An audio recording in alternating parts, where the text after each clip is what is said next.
Today we'll be learning how to make authentic Nigerian fried rice, Basmati fried rice. Step 1. Prepare the ingredients. We're going to start with peeling our carrots. Then we're going to proceed to cut them and chop them up. Carrots are one of the most essential vegetables in making this fried rice recipe. I'm going to leave a list of other ingredients in the description below. Carrots are rich in vitamin A, vitamin C, and they contain beta carotene, so they're good for our skin and our eyes.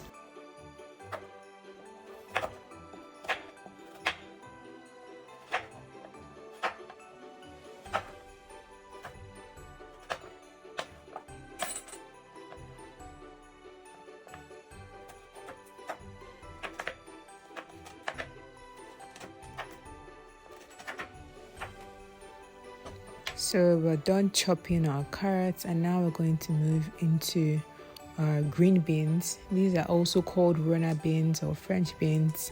We're going to use a knife to remove the ends of the beans, and then we're going to put it together and chop it just like we did to our carrots.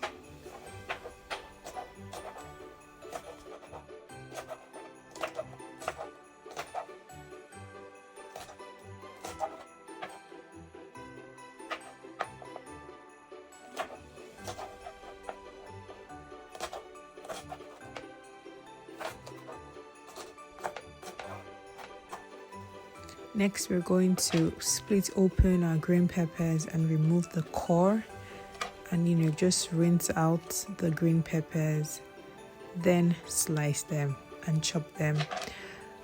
You could also use red bell peppers or yellow, but because this is a Nigerian dish, traditionally we usually use green bell peppers because this is really prevalent in Nigeria, so just stick to green to be sincere.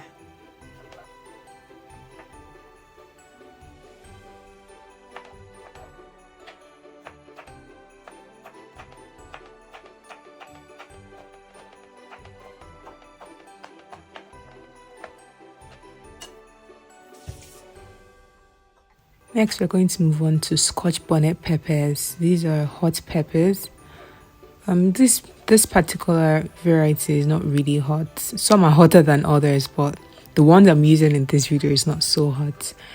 But you just need a couple of those depending on how much heat you want in your food. But you could always use as little or as much as you want, and it also adds a pop of color. I think this is the only red color in that dish, so yeah, it does add a pop of color. You're just going to slice that into little pieces as seen in the video. You may want to wear gloves for this or use a fork and knife, but I'm experienced in this, so I can take the risk. Next up, we have some onions. You can use as little or as much as you want. I already had a couple of sliced onions, so I just needed a little bit for this video. If you notice, I'm not really saying anything much about measurement of the veggies because it is according to your discretion. Next, we're going to use garlic. We're going to peel it off, and then we're going to chop it. So just do that carefully.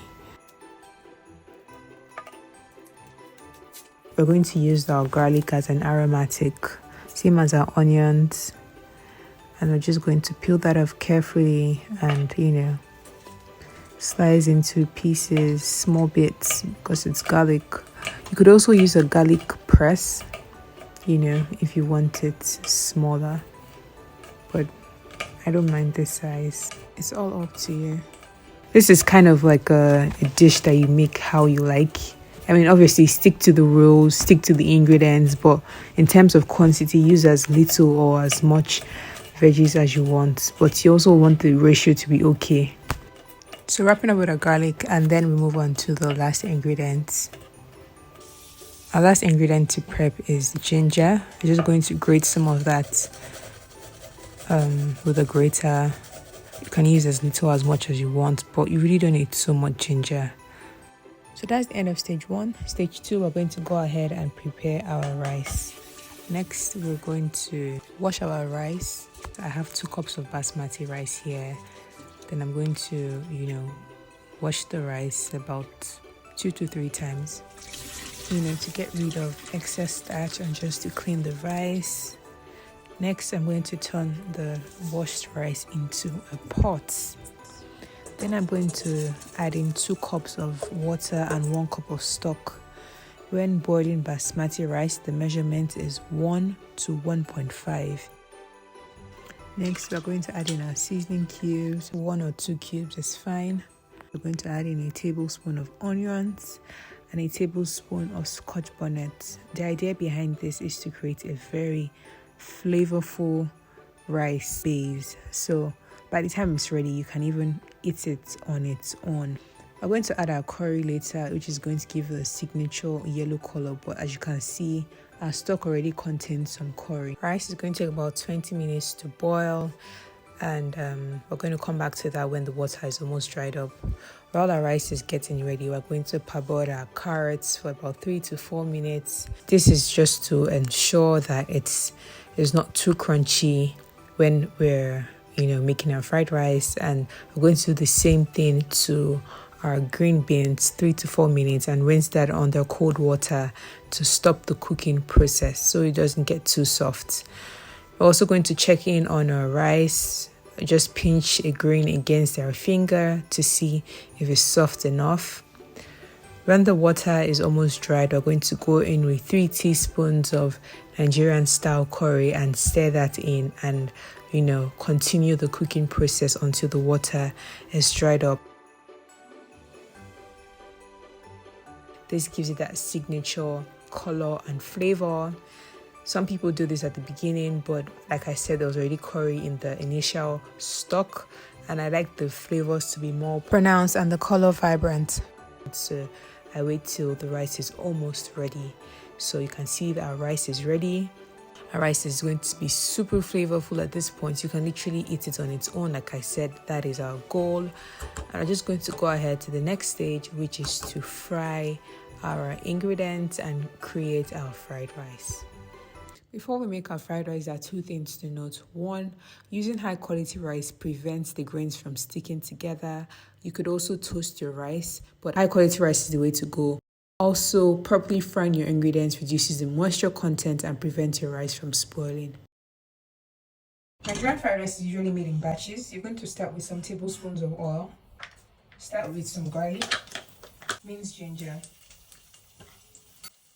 onions, Scotch bonnet.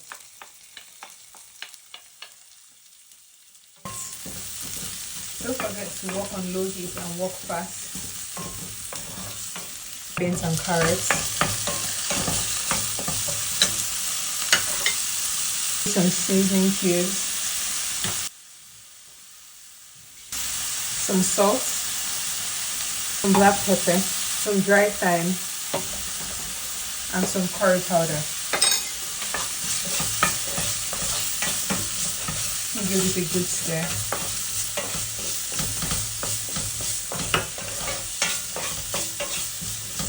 Then we're going to add in some of our rice.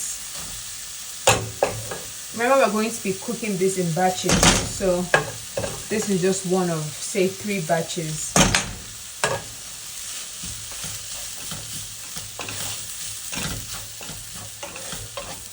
Add in some oil to loosen it up a bit.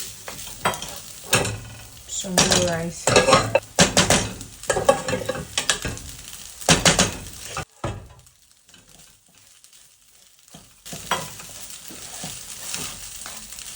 Don't forget we're working with low heat. Some green pepper.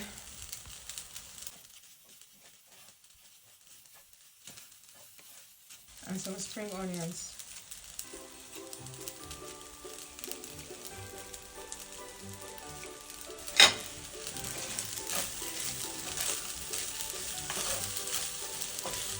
Properly frying the ingredients ensures the rice doesn't spoil quickly, because the moisture content in the vegetables is what is responsible for fried rice spoiling quick.